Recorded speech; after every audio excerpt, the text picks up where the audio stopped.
In this video, we're going to discuss inverse functions.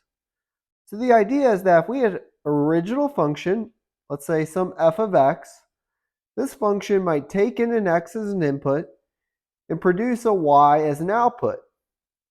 Then the inverse of that function will take in a y and it will put out an x value. In particular, it'll take in an original output from that function and produce the input that was associated with it.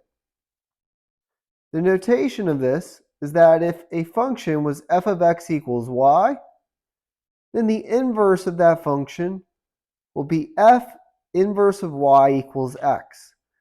So we read this expression as f inverse of y. Let's consider an original function where f of 4 is 1,200 and f of 1,200 is 1,700. If in this original equation, f of x gave us y, then the inverse will result in taking in a y and producing an x. So if we wanted to find f inverse of 1,700, 1,200 would be the x value that resulted in that y. So f inverse of 1,700 equals 1,200. If we wanted to find f inverse of 1,200, the result would be 4, because in the original function, when we inputted an x of 4, we got 1,200. Sometimes we'd like to take an original function and find the inverse for that function. In this example, we have an original function, y equals f of x equals 1/3 x plus 4. We want to find an inverse that will result in x. Since x equals the inverse function, it's helpful if we solve the original function for the input variable. So let's consider this function instead as y equals 1/3 x plus 4. We're going to solve this function for x because we know x is equal to the inverse.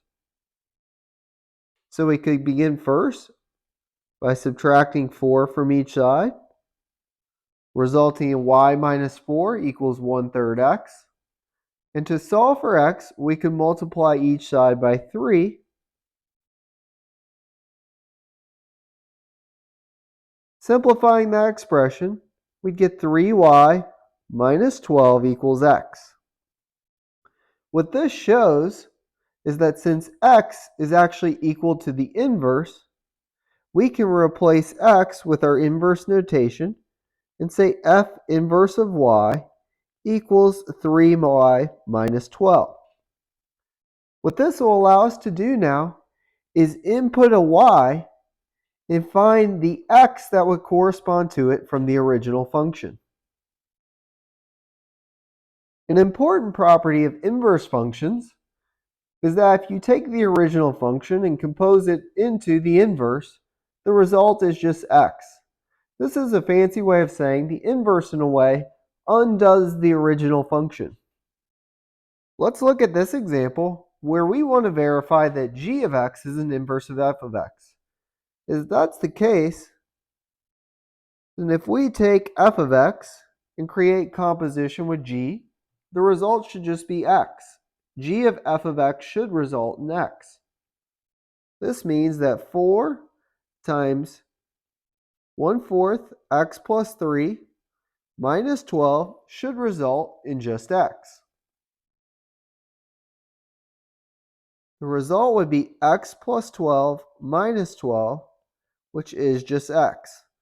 Since g of f of x results in x, we can confirm that g of x is an inverse of f of x.